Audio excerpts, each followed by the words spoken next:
नमस्कार, आप देख रहे हैं बिग बाइट लाइव और आपके साथ में विजेंद्र सोलंकी। कर्नाटक में सियासी घमासान में दमखम दिखाने के बाद सियासी शंखनाद की शुरुआत होगी राजस्थान में। मिशन मरुधरा पर मोदी से लेकर शाह, राजनाथ से लेकर नड्डा तक मई के महीने में नजर आए।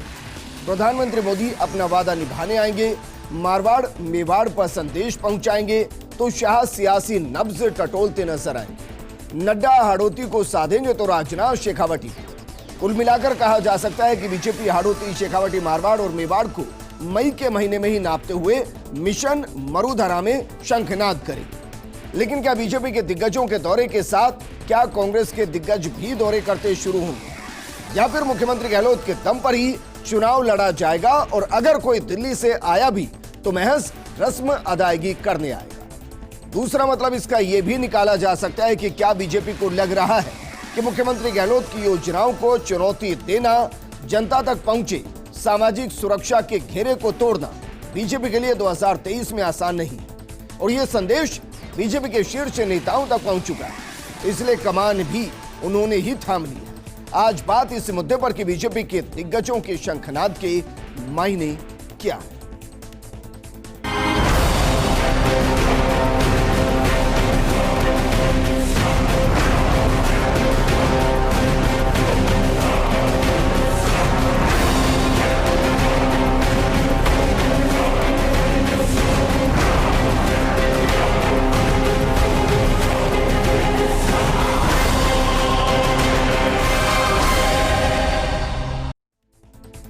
मान लीजिए जब किसी भी पार्टी के बड़े नेताओं के एक के बाद एक दौरे एक ही प्रदेश में होने लगे तो फिर उस पार्टी ने उस प्रदेश में सियासी तौर पर चुनावी तैयारियों के बीच शंखनाद कर दिया है। तो क्या बीजेपी शंखनाद मई के महीने में कर रही है? इस मुद्दे पर बात करने के लिए बेहद खास पैनल हमारे साथ मौजूद है प्रवक्ता कांग्रेस के आरसी चौधरी जी, बीजेपी नेता और प्रवक्ता मनीष पारिक जी, राजनीतिक विश्लेषक मिथिलेश जैमिनी जी और हमारे वरिष्ठ सहयोगी ऐश्वर्या प्रधान जी। मनीष पारिक जी, एक ही महीने में माना जा रहा है कि आपके चारों दिग्गज नेता राजस्थान या कहीं मरुधरा में मिशन पर नजर आने वाले हैं। इसका संदेश क्या ये मान लिया जाए कि अब कमान राजस्थान में प्रदेश के नेताओं से इतर अब आला कमान या कहें कि शीर्ष नेतृत्व अपने हाथ में ले रहा है राजस्थान की?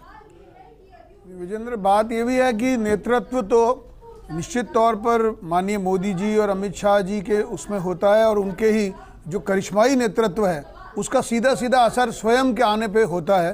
भाजपा को हमेशा से इनके दौरों से फ़ायदा हुआ है, एक बात। दूसरी बात ये भी कि जो पूरी लड़ाई यहाँ पर जन आक्रोश यात्रा के तहत राजस्थान में लड़ी गई कांग्रेस सरकार के खिलाफ, और 4 साल में जो कानून व्यवस्था है, बेरोजगारी है, महंगाई है, पेट्रोल पे ज़्यादा टैक्स लेना है, ये सारी बातें जो हुई राजस्थान सरकार ने किया, उस पर डे बाई डे का वॉच जो है भारतीय जनता पार्टी ने लोकल लेवल पे संघर्ष किया और निश्चित तौर पर नेतृत्व ने उसके लिए मार्गदर्शन दिया। अच्छा, जरा बताइए मनीष जी, अंतर्राष्ट्रीय बाजार में आज क्रूड ऑयल के दाम क्या है?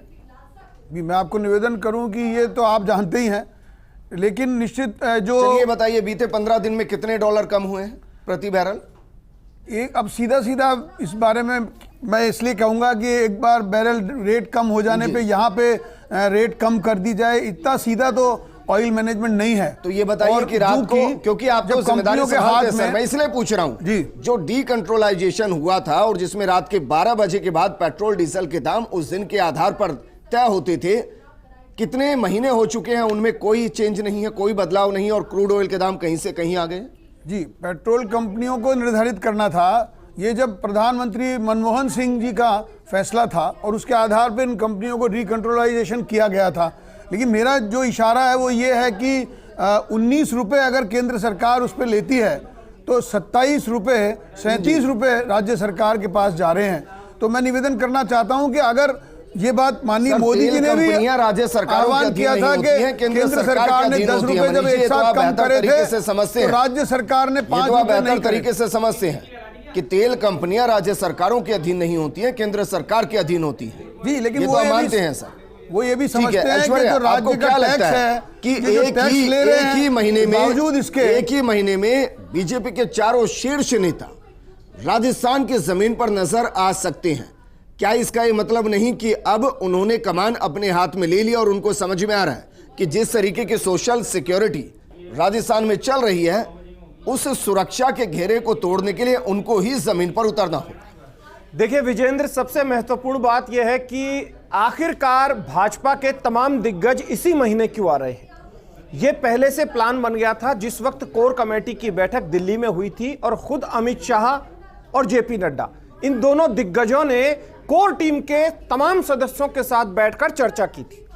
उस वक्त तैयारी कर ली गई थी कि किस तरीके से बीजेपी को जाना है और मैदान में कैसे जाना है, परिवर्तन क्या करने हैं, और परिवर्तनों की शुरुआत कुछ दिन पहले आपने देख ली होगी। ठीक है। उन परिवर्तनों के बाद आप आइए तो उन परिवर्तनों के बाद यहां पर उन तमाम नेताओं के आने के पीछे के मकसद से पहले मैं फ्लैशबैक में आपको लेकर जाऊंगा, जब बीजेपी के देश के दिग्गज नेता ने बीजेपी की बैठक में बीजेपी के नेताओं को यह नसीहत दी थी कि आप ओवर कॉन्फिडेंस में ना रहें। जी। ओवर कॉन्फिडेंस एक बार मध्य प्रदेश में भी था, जब इतना ओवर कॉन्फिडेंस था कि कोई बात नहीं, कांग्रेस आ रही है, भाजपा जो है अब सरकार बना लेगी, कांग्रेस जाने वाली है, तो ठीक है, एक बार कांग्रेस एक बार भाजपा, इस तरीके से उन लोगों ने सोच लिया था और रिपीट कर गई थी मध्य प्रदेश में कांग्रेस की सरकार। तो यहां पर कोई ना कोई सर्वे आला कमान ने करवाया है। 4 साल में स्थितियां ऐसी है कि अभी भारतीय जनता पार्टी की सोशल मीडिया की एक बैठक हुई थी। उस बैठक में सोशल मीडिया के अमित मालवीय जैसे दिग्गज ने उन लोगों को साफ तौर पर संकेत दे दिया कि भाई इस तरीके से काम नहीं चलेगा। जो तुम सोशल मीडिया चला रहे हो, तुम बड़ी बड़ी बातें करते हो कि सोशल मीडिया पे 4 नेताओं के खिलाफ बयान दे दिए, कांग्रेस के खिलाफ बयान दे दिए और हो गया इतिश्री, ऐसे काम नहीं चलेगा। आप लोगों को मुद्दों के आधार पर सोशल मीडिया को एक्टिव करना पड़ेगा। सोशल मीडिया की टीम राजस्थान में एक्टिव करनी पड़ेगी। यही कारण है कि ये दिग्गज यहां पर पदार्पण कर रहे हैं। सबसे पहले नरेंद्र मोदी और उसके बाद खाचरियावास में स्वर्गीय भैरव सिंह शेखावत जन्म शताब्दी समारोह जो उसकी शुरुआत करेंगे, उसका उद्घाटन करेंगे, वो राजनाथ सिंह और अमित शाह करेंगे और उसके बाद कोटा में जेपी नड्डा आएंगे। यानी कि 4 दिग्गज, देश के 3 दिग्गज सबके सामने हैं, चौथे दिग्गज राजनाथ सिंह को कौन नहीं जानता। तो ऐसे में ये 4 दिग्गज इस महीने में आएंगे, तो उसकी इबारत पहले लिख दी गई थी, लेकिन आसान चीजें नहीं है। बीजेपी के एक बड़ा फैक्टर है, उसको भी आगामी दिनों में उस फैक्टर का भी सॉल्यूशन करना पड़ेगा। ठीक है, समझ पा रहे हैं कि आप इशारा किस तरफ कर रहे हैं, लेकिन मिथिलेश जैमिनी जी, क्या इसका यह संदेश नहीं जा रहा है कि राजस्थान के अंदर एक ऐसे चेहरे को हम खड़ा बीजेपी में नहीं कर पा रहे कि जो जनता से सीधा संपर्क कर पाए, जिसके लिए जनता में आकर्षण हो? भाई यही तो वजह होगी ना कि सभी नेता आ रहे हैं। और दूसरा है क्योंकि बीजेपी का जो राजस्थान का कैडर, वो कहता है कि चुनाव तो प्रधानमंत्री मोदी के चेहरे पर ही लड़ा जाएगा, तो जाहिर है जिम्मेदारी उनको संभालनी पड़ेगी। देखिए विजेंद्र जी, 2014 के बाद के तमाम चुनाव भाजपा ने किसी घोषणा पत्र के दम पर नहीं लड़े, इन्होंने नरेंद्र मोदी के चेहरे पर ही लड़े हैं।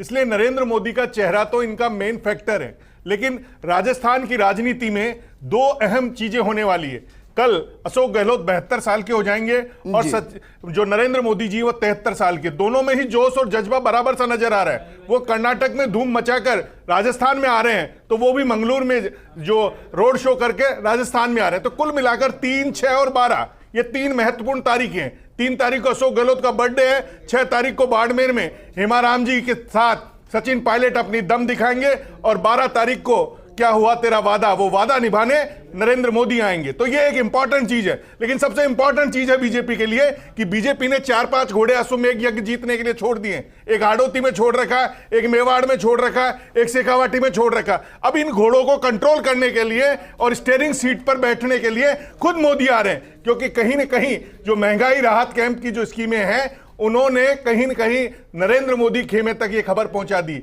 आपको याद होगा जब वंदे मातरम ट्रेन का उद्घाटन करने आए थे, तब भी नरेंद्र मोदी जो बहुत तेज राजनेता है वो समझ गए थे। उन्होंने इशारों में कहा था कि आप पॉलिटिकल क्राइसिस में हैं, लेकिन बात डेवलपमेंट की कर रहे हैं। ये तमाम चीजें बताती है अशोक गहलोत की। इसके पहले भी जब मुख्यमंत्री दवा योजना शुरू की थी, गुजरात के सीएम थे, तब भी तारीफ की थी। तो ये तमाम चीजें नरेंद्र मोदी जानते हैं। जब मानगढ़ में आए तब भी कहा कि सबसे सीनियर है, मैदान में आ रहे हैं।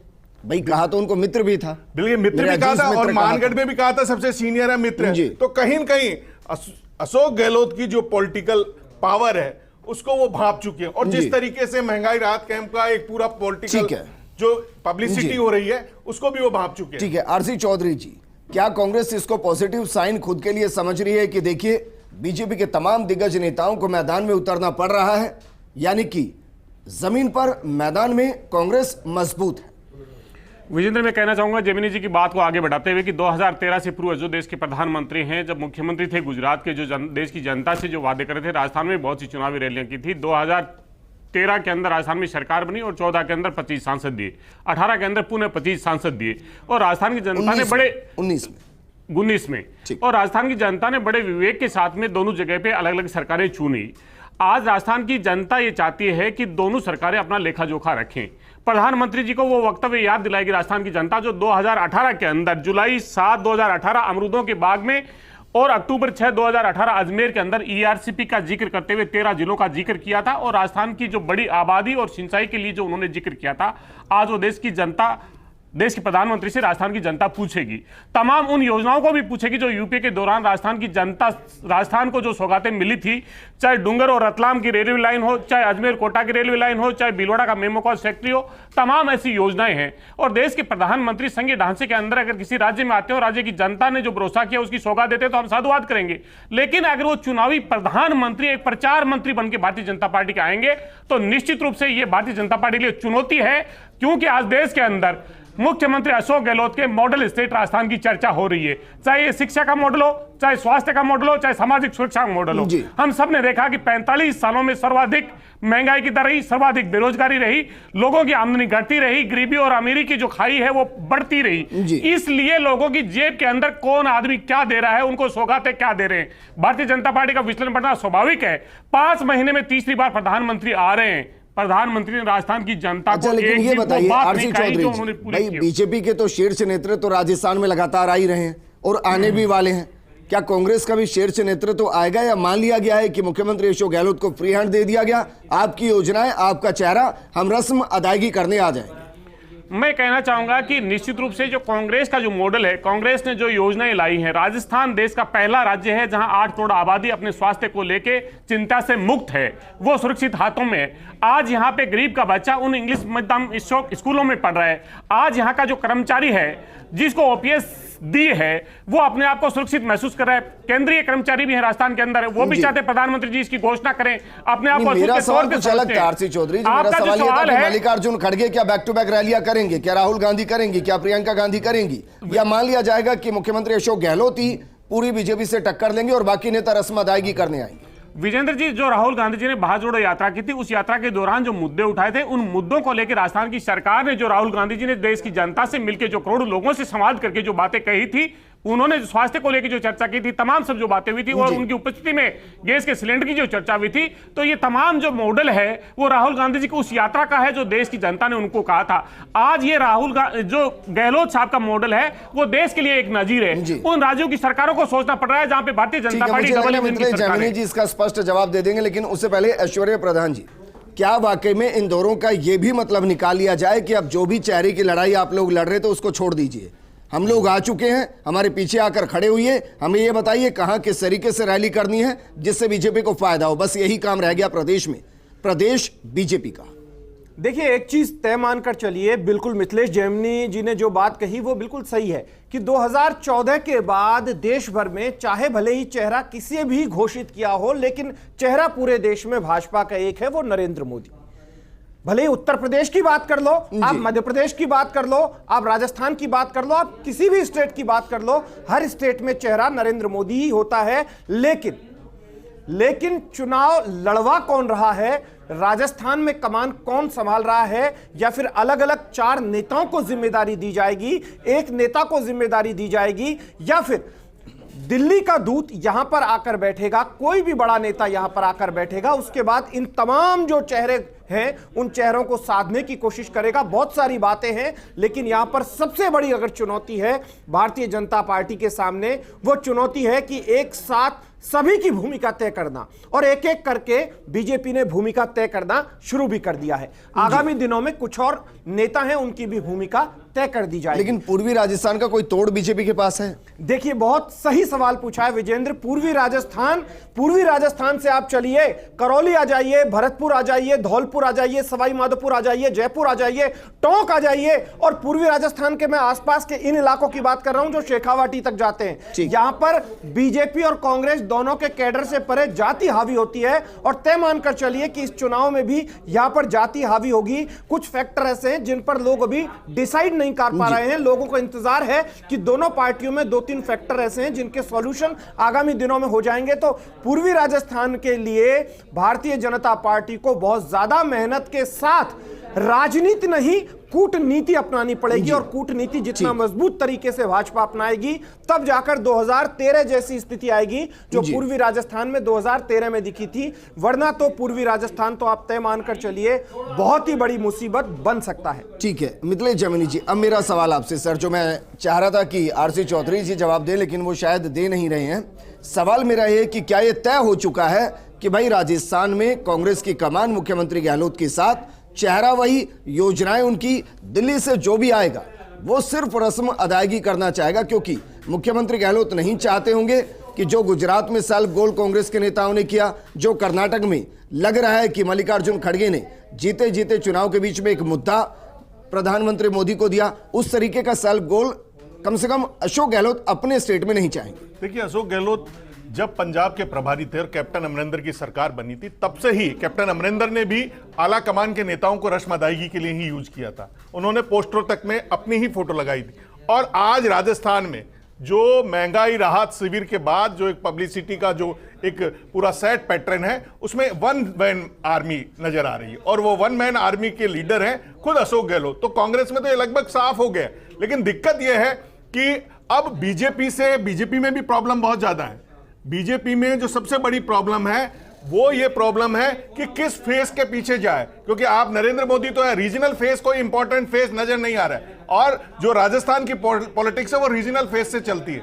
ये ठीक है कि कांग्रेस को 2013 में एससी की 0 सीटें आई थी और एसटी की 2 सीटें आई थी। एसटी एससी की जो सीटें 59 वो बहुत अहम है कांग्रेस के लिए, और कांग्रेस अगर उनको साध लेती है, और पूर्वी राजस्थान में जिस तरीके से अशोक गहलोत ने कर्नाटक की धरती पर जाकर कहा है कि हम सब एक साथ मिलकर, अगर वैसा कुछ हो जाता है तो जो जनवरी के महीने में अशोक गहलोत ने बयान दिया था कि 1998 का रिकॉर्ड वापस रिपीट करूंगा, उसमें दम आ सकता है। और आला कमान इसको भाप गया है, और बीजेपी जो टुकड़ों में बटी हुई है। ठीक है, ऐश्वर्य प्रधान कुछ कहना चाह रहे हैं। देखिए मिथिलेश जी, यही बात है, यही बात समझनी पड़ेगी कि अशोक गहलोत जो हैं, एक सर्वे, जितने भी तमाम सर्वे जो राजस्थान में हो रहे हैं, वो सर्वे फिलहाल स्टैंड इसलिए नहीं कर पा रहे हैं कि दोनों ही पार्टियों में 2 फैक्टर हैं जिनको लेकर इंतजार है। एक पार्टी में आखिरकार इंतजार इस बात को लेकर है पायलट फैक्टर का, तो दूसरी पार्टी में इंतजार है वसुंधरा फैक्टर का। दोनों ही पार्टियों में है, दोनों अपनी अपनी पार्टियों में, लेकिन लोगों की जुबान को बंद नहीं किया जा सकता। लेकिन मैं बहुत बड़ी बात बोल रहा हूं, अशोक गहलोत इतने बड़े रणनीतिकार हैं, वो जानते हैं कि जो अब तक दावेदारी दूसरी पार्टियों में कर रहे हैं, वो अशोक गहलोत की टीम से भी संपर्क में है। अशोक गहलोत के पास पूरे के पूरे 200 के 200 विधानसभा क्षेत्रों की स्थितियों का आकलन है कि कौन कहां पर किस स्थिति में है। और ऐसा नहीं कांग्रेस का, बीजेपी में एक एक सीट पर 3-3, 4-4 दावेदार है। ऐसे में यदि सेंध लगाने में आसानी रही तो तीसरी पार्टियां सभी के सामने है। तीसरी पार्टियां जो है, तो तीसरी पार्टी, तो दूसरी तरफ अशोक गहलोत की पॉलिटिक्स। ऐसे में बीजेपी में इन सबको चुप कौन कराएगा? बीजेपी में आला कमान से कौन लीडर आएगा? क्या धर्मेंद्र प्रधान आएंगे, या फिर यहां पर भूपेंद्र यादव आएंगे, सीआर पाटिल आएंगे, विनोद तावड़े आएंगे? इन चारों नेताओं में से कौन आएगा, और यहां पर कौन टिककर बैठेगा, और कौन ऐसा नेता होगा जो पूरे राजस्थान में घूमेगा? और पूरे राजस्थान में घूमने के अलावा प्रचार की कमान किसके पास होगी, यहां पर चुनाव लड़वाने की कमान किसके पास होगी, व्यवस्था की कमान किसके पास होगी, और टिकट किस तरीके से वितरित किए जाएं इसकी कमान किसके पास होगी, या फिर ये सभी कमान एक के पास होंगी? बहुत सारे प्रश्न हैं, उनके उत्तर मनीष पारीक जी, इनमें से कुछ का भी आप जवाब दे पाए तो जवाब दीजिए, और साथ में ये भी बताइए कि क्या वाकई में बीजेपी के लिए चुनाव थोड़ा मुश्किल या कहीं बहुत मुश्किल होने वाला है? नहीं विजेंद्र जी, चुनाव को तो लाइटली लेते ही नहीं है भाजपा वाले, तो आप कह ही रहे हैं। हमेशा से बात पता है, लेकिन बीजेपी के पास जमीन के लड़ाके हैं और सेवा मूल मकसद है। जिन प्रकार की योजनाएं करके गरीब आदमी को सीधा सीधा सरकार से जोड़ने का काम माननीय मोदी जी ने किया, उसके कारण वो देश के नहीं विश्व के नेता बने और पूरे देश की जनता वहाँ उनके पीछे खड़ी है। ये बात CIA की रिपोर्ट होगी, चाहे कोई भी होगी, उसमें भी आती है, तो राजस्थान की जनता भी उसमें शामिल है। जहां तक नहीं, वो लेकिन 24 के लिए शामिल होगी सर, जो रिपोर्ट आती है वो 24 के लिए शामिल होगी, हम तो 23 की बात कर रहा हूँ 23 में ही। और ठीक आपको याद है, ये अभी मिथिलेश जी बता रहे थे, 14 के चुनाव से पहले जो 13 का चुनाव था उसमें जो भारतीय जनता पार्टी को प्रबल समर्थन मिला था वो भी मोदी जी के कारण मिला था और हमारे ऐसे ऐसे कैंडिडेट चुनाव जीते कह रहे हैं कि उस वक्त जो चेहरा राजस्थान में घूम रहा था उसका क्रेडिट नहीं है उसमें, आप ये कह रहे हैं? मैं करूं पूर्वी राजस्थान को लेकर आपने कहा तो अभी किरोड़ी लाल मीणा जी, रंजीता कौली जी, हमारे जो टोंक और सवाई माधोपुर के सांसद हैं, जो धौलपुर के सांसद हैं, वो सब दलित चेहरा आप कहेंगे, आप जाति के नाम पर आप बात करना चाहते हैं तो वो करेंगे। ये सारे के सारे नेता वहां पे हैं। और इसी तरह से मेरी एक बात का जवाब दे दीजिए। आप तमाम लोगों के नाम गिना रहे हैं, किरोड़ी लाल मीणा के बराबर का मुझे एक नेता बता दीजिए आप पूर्वी राजस्थान में आपकी पार्टी में, आप बताइए। मैं वही निवेदन कर रहा हूं, आप एक नेता बता दीजिए। हमारी पार्टी के ही सांसद हैं वो, मैं यही निवेदन कर रहा हूं। ऐश्वर्या तो मैंने समस्या तो ये कि उनके साथ भी बोला नहीं, आपके साथ भी तो बीजेपी के नेता खड़े नहीं होते। उन्हें मंत्री नहीं बनाया गया, क्या होगा इस बात का, क्या होगा? अभी तक वो मंत्री नहीं बन पाए। देखिए मैं आपको निवेदन करूं, ये मंत्री बनाना ये माननीय प्रधानमंत्री जी का प्रोरोगेटिव राइट है, इसके विषय पर टिप्पणी करना किसी के हाथ नहीं। लेकिन मैं निवेदन करना चाहता हूं, ये तो आप मानेंगे सर कि ये तो आपने माना, चलिए कि किरोड़ी लाल मीणा आपके बड़े नेता हैं। मनीष पारिक जी, आपने चलो माना कि किरोड़ी लाल मीणा बड़े नेता हैं, लेकिन उस बड़े नेता के साथ तो बड़े नेता खड़े ही नहीं होते। नहीं, अब आपको निवेदन करूं, देखिए सतीश पूनिया जी ने जो राजस्थान सरकार के खिलाफ संघर्ष किया, 11 आंदोलन चलाए, 3 बार चोट खाई और 7 बार जेल गए, उस संघर्ष को कोई भूलता नहीं। और ऐसे ही जो CP जोशी जी सादगी सरल पूर्वक प्रवास कर रहे हैं, जो आक्रोश रैलियां यहां पर हो रही है उसमें वो नेतृत्व कर रहे हैं।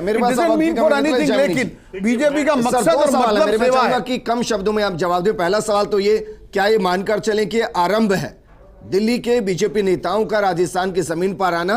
2023 तक दर्जन भर से ज्यादा सबके दौरे हो जाएंगे, पहला ये। और दूसरा ये, जो आज JJP ने एक बाउंसर फेंकी है बीजेपी की तरफ, क्या उसको बीजेपी छोड़ देगी या उस पर खेलने की कोशिश करेगी? देखिए, सबसे इंपॉर्टेंट चीज है कि अशोक गहलोत ने एक बयान दिया कि वसुंधरा राजे वो लीडर है जो भैरव सिंह जी की सरकार गिर रही थी तब मैं जिस तरीके से मौन था, जिस तरीके से मैंने भैरव सिंह जी की मदद की, हमारे राजस्थानियों की है, वैसे ही जब मानेसर प्रकरण हुआ तो वसुंधरा राजे मौन रही। और वसुंधरा राजे ने ये जो बयान है, ये बयान पूरी बीजेपी के लिए अलार्मिंग सिचुएशन क्रिएट कर रहा है। ये अशोक गहलोत ऐसे ही नहीं बोलते, उनको कहीं न कहीं से कोई इनको इनपुट मिला है और उस इनपुट के आधार पर उन्होंने पूरी बीजेपी को एक तरीके से ये मैसेज दिया है कि आपको ये करना पड़ेगा। दूसरा जो इंपॉर्टेंट फैक्टर है कि अशोक गहलोत ने जो जाट कम्युनिटी है उसमें रामेश्वर डूडी कहीं हाशिए पे जा रहे थे, उनको फिर से जोड़ लिया।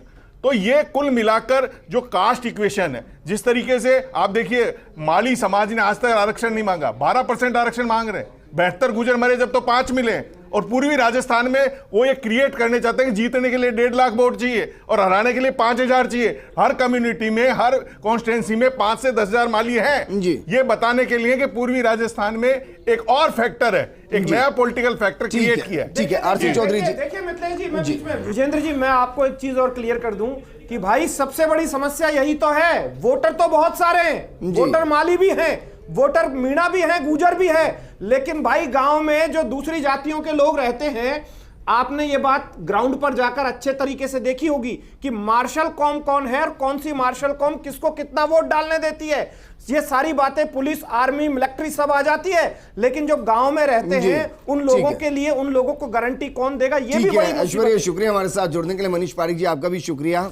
मिथिलेश जी और आरसी चौधरी जी, आपका भी शुक्रिया। आरसी जी, माफी चाहूंगा कि आपको मैंने कब वक्त दिया इस प्रोग्राम में। एक